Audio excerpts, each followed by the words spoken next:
Хайырлы көн Татарстан, хайырлы көн хөрмәтле телевизор караучылар. Мин Айзилә Батырханова һәм тапшырыбызның иҗат төркеме һәр барчагызга күтәренке кәеф, уңышлы матур эш көне телибез.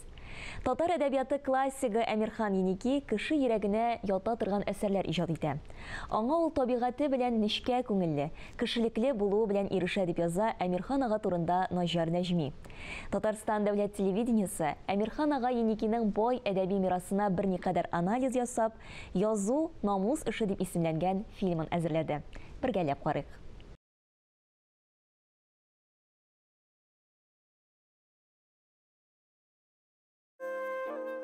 Йомшак кына җәйге җил исә.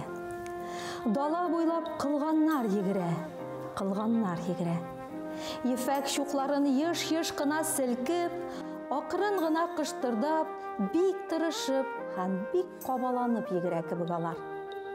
Кылын буйлап уйнаклап, шул кылганнар артыннан чабасы да чабасы килә. Дала буш. Әмирхан ага белән тәүге очрашуым мәктәптә, 7нче сыйныфта укыган чагымда булды. Бу гадәти бер көн иде. Әдәбият дәресе. Укытучы апа безне Әмирхан Еники исеме белән таныштырды. Һәм салмак кына аның әсәрен укырга кереште. Шул көннән алып, мин Әмирхан Еникинең иҗатына гашыйк булдым. Гомерем кояшы әкрен генә төшеп бара. Соңгы сүзем шул хакта. Бер үк мизгелдә кемнеңдер кояшы бата, кемнекедер чыгып кына килә. Яшәешнең мәңгелек әйләнеше бу. Кояшлар яңа гына чыгып килүчеләргә бездән хәер фатиха.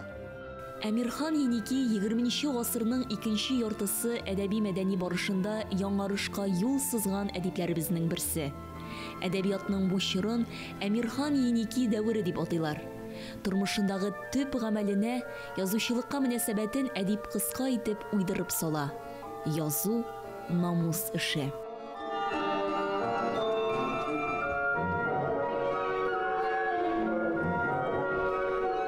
Әмирхан 1909 елның мартында, 2 мартында дөньяга килә.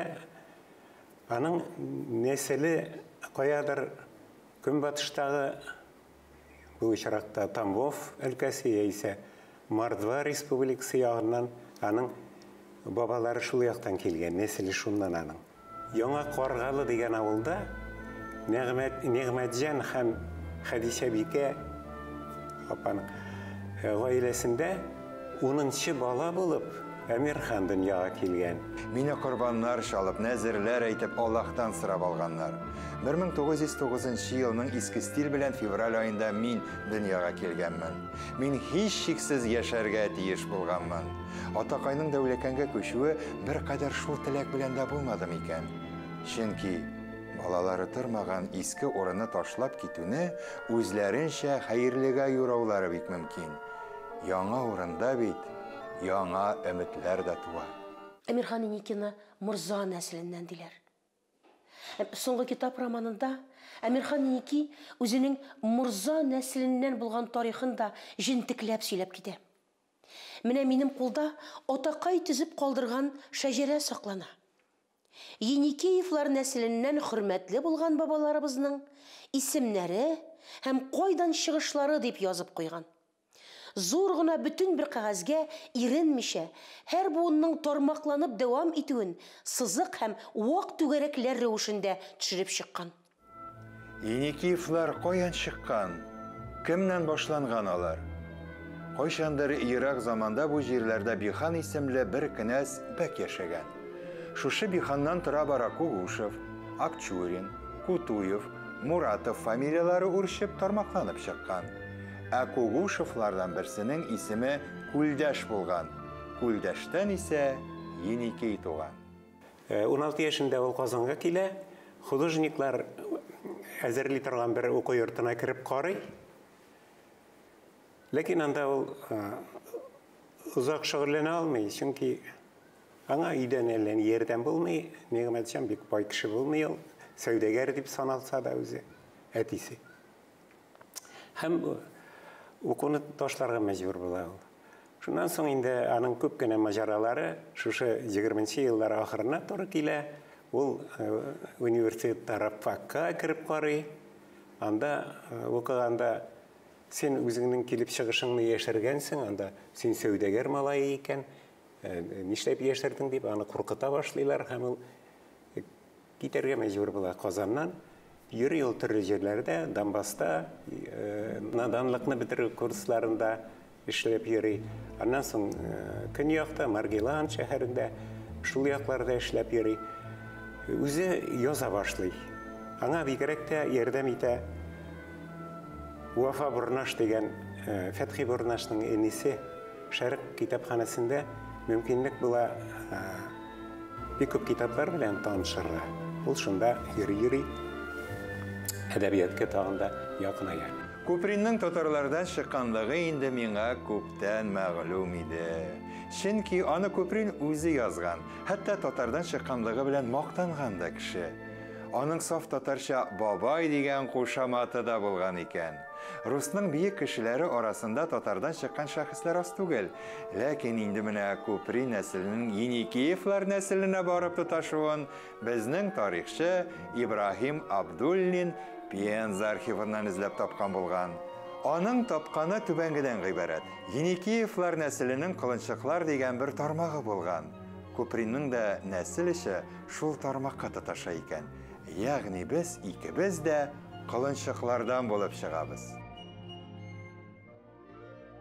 Әдәбият галиме академик Дания Захидуллина булай ди. 1941-45 еллар татар әдәбиятында Әмирхан Еники әдәбиятны үзгәрткән, прозабызны яңа юлга бурып җибәргән әдипләрнең берсе булды. Ягъни Әмирхан Еники эпик текстның сүрәтләү объектын үзгәртеп, психологизмга бурып, символлаштыру алымнарына, модернистик алымнарга игътибар итеп, безнең прозабызны 20-нче йөзбашы үренә алып кайту омтылышы ясады ди. Кеше минем әйберне кулына алгач, укып чыкмыйча ташламасын иде. Укып чыккандан соң ышансын иде. Өченчесе тиз генә онытмасын иде. Күңелендә калсын иде. Менә шушы галимне талапка җавап бирү әлбәттә җиңел эш түгел. Дөресен әйткәндә, җиңел эш түгел. Шуңа күрә мин әйберләремне бик нитеп язам инде, теге бик тырышып дип әйтәм инде, бөтен тирләп пешеп. Ана, башкасын инде, аны инде укучы, әдәбиятчылар үзләре аңларга тиешләр.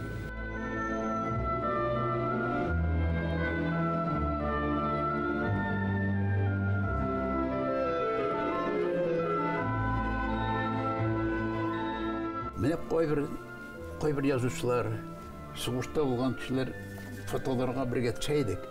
Алгарак барып утырырга тырышалар инде, бирәк ул алай түгел. Әкрен генә, җай гына арткарак барып, яшь язучылар белән бергә басып төшәргә бердән нитмәйде кыенсыз. Теге атлыгып нитеп мин күреним дип тормый. Шуңа күрә аның үзе белән төшкән фотолары да, язучылар белән төшкән фотолары да күп түгел. 1960-80 еллар татар әдәбиятын Дания Захидуллина милли нигезләргә кайту дәвре әдәбияты дип исемләргә киңәш итә. Һәм бу дәвр Әмирхан Еникиның кем җырлады хикәясеннән башлана дигән фикерне җиткерә ул. Кем җырлады хикәясен ул 1956 елда яза. Һәр кемгә таныш булган бу кичкенә генә хикәя фәлсәфи жанрга карый. Мәгълүм булганча, 20-нче йөзбашында язылган безнең хикәяләребезнең күпчелеге фәлсәфи жанрда язылган була. Нәкъ менә фәлсәфи хикәя 20-нче йөзбашы прозасын Европа үренә күтәрә. Әмирхан Еники бу традицияләрне Бөек Ватан сугышыннан соң дәвам иттерергә үзенә карар кыла. Һәм 56 елда язылган бу хикәя галимә карашынча, Дания Захидуллина карашынча, безнең әдәбиятыбызны яңа юнәлешкә бурып җибәрә. Ул дөресрәге безнең әдәбиятыбызга милли нигезләрне кайтара. Һәм Әмирхан Еникиның 56 елны язылган шушы хикәясеннән соңгы һәр бер повестьта Һәр бер диярлек хикәясе милләт темасы, милли проблематика, яисә милли яшәеш фәлсәфәсе белән сугарылган әсәрләр булып тора. Кояш бата, айлар калка бик ямансыз шул чакта. Һәм егетнең күз алдына шәһәрдәге кечкенә генә иләре килеп баса кебек. Менә ак яулык бәйләгән әнисе тәрәзә төбендә үскән гөлләрнең кипкән яфракларын чүпләп йөри имеш. Әнкәй, әнием диегет. Һәм аның йомык күзләреннән кайнар күз яшьләре кипкән иреннәренә тәгәрәп төшә сыман. Әмирхан Еники ул кичкенә жанрларны ярата. Аның күбрәк язганнары хикәя, повесть, яисә истәлекләр рәвешендә була. Зур романнар язмады ул. Әмма аның кичкенә генә булып күренгән әсәрләре хәтта бик зур олы романнарга тиң дип әйтәсе килә. Аның иҗатының йөзек кашы, Гөләндәм туташка тирәсе повесте, романтик повесть. Аның иҗатының тажы дип әйтик әле без, әйтелмәгән васият хикәясе 1965. Яисә аның иҗатының Мәскәү тәнкыйтьчеләре тарафыннан күтәреп тәкъдим ителгән әсәрләре ул Рәшә повесте, Саз чәчәге. Иҗат ул изге гамәл. Әдип Тукай әйткәнчә, дөньяга күкрәк тәрәзәсен ача. Бу минутларда ул һәр төрле тормыш вакытларынан арынган булырга тиеш. Иҗат өчен иң кирәге җан тынычлыгы. Әмма минем тыныч җан белән эшкә утырган чакларым сирәк буладыр. Шуңа ахрысы мин үземнең язучы булып китүемә әле дә еш кына гаҗәпләнеп куям.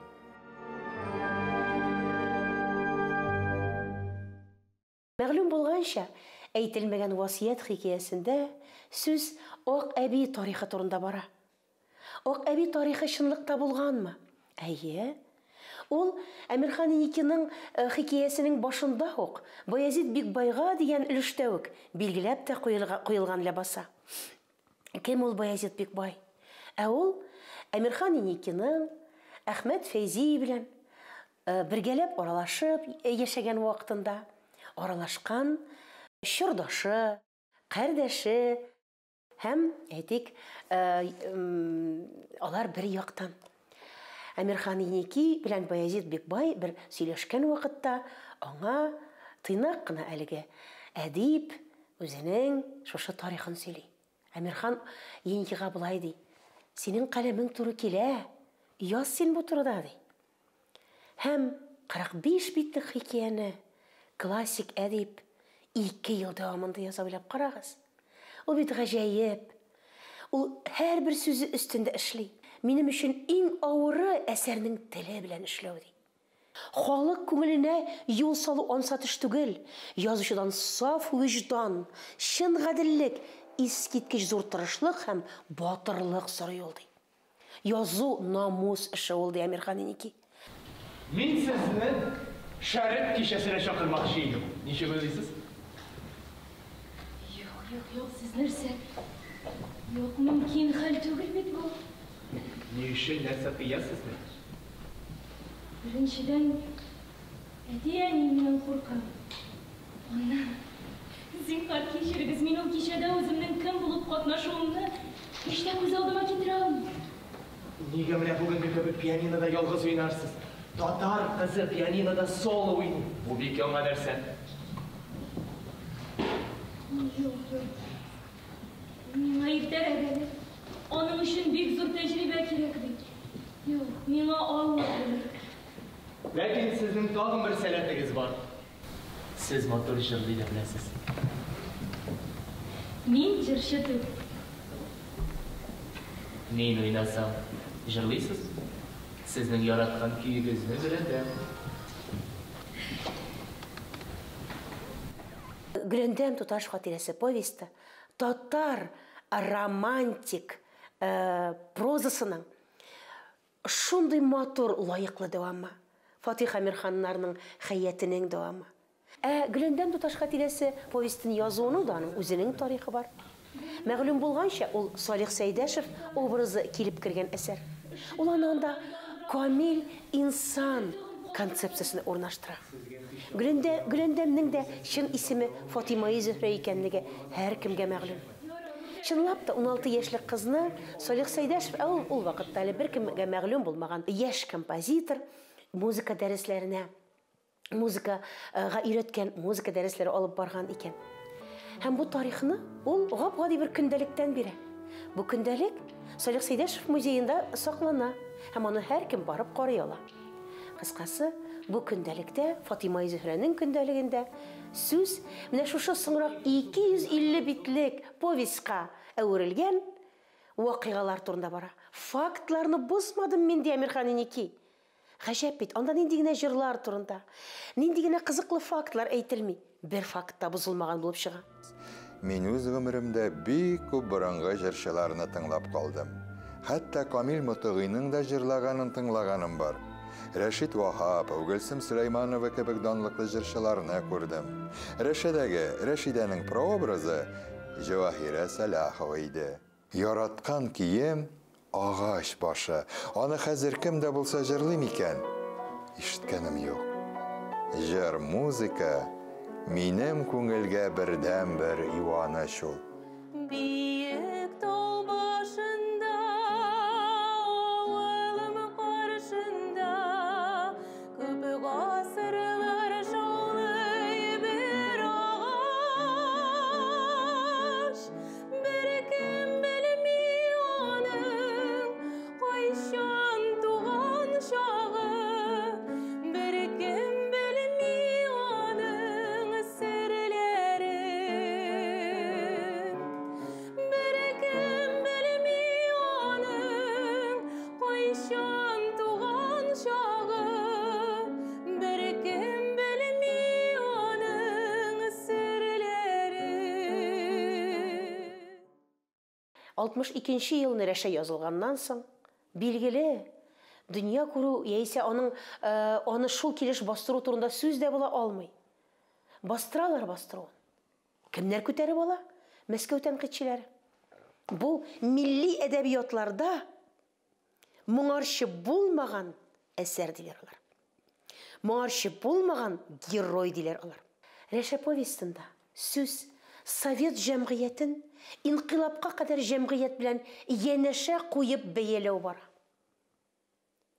Сабитов образы белән Ушаков образын янәшә куеп, Рәшидә Сафина белән Сабитов образын янәшә куеп, ул беренче чиратта Совет җәмгыятендәге ялганны, фальшны фош итүгә алына. Һәм аның төп максаты инкыйлабка кадәр җәмгыятьне мактау түгел, инкыйлабка кадәрге җәмгыятьтәге менә шушы ихласлык белән Совет сәүдәгәре образы аша бирелгән фальшны янәшә кую була. Ягъни бер әсәрендә дә ул чиста мәхәббәт тарихын гына тасвирлауны максат итеп куймый. Гөләндәм туташ хатирәсе повестida ни өчен языла бит? Ул әйтә, мин япь-яшь кенә Гөләндәмне Салих Сәйдәшевның, Кәрим Тинчуринның, Солтан Габәшиләрнең ничек итеп шәхес итүе турында язарга теләдем. Япь-яшь кенә кызны шәхес иткән даирә турында язарга теләдем ди.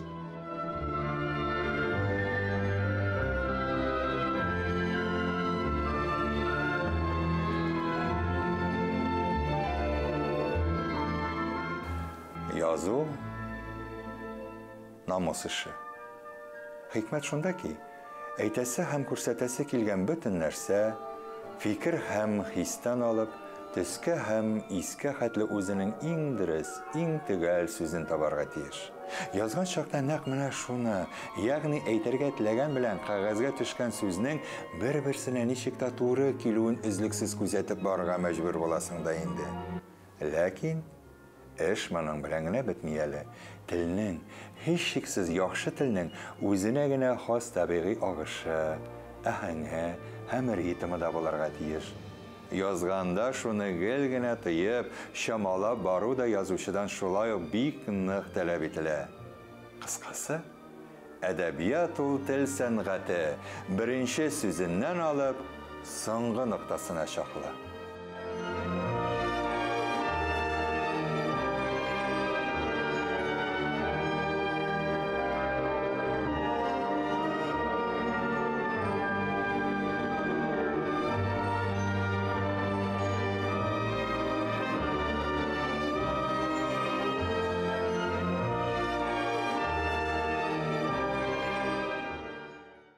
Бүгінге шулар иде. Біз сезнең белән саубуллашабыз. Исән-имин булыгыз.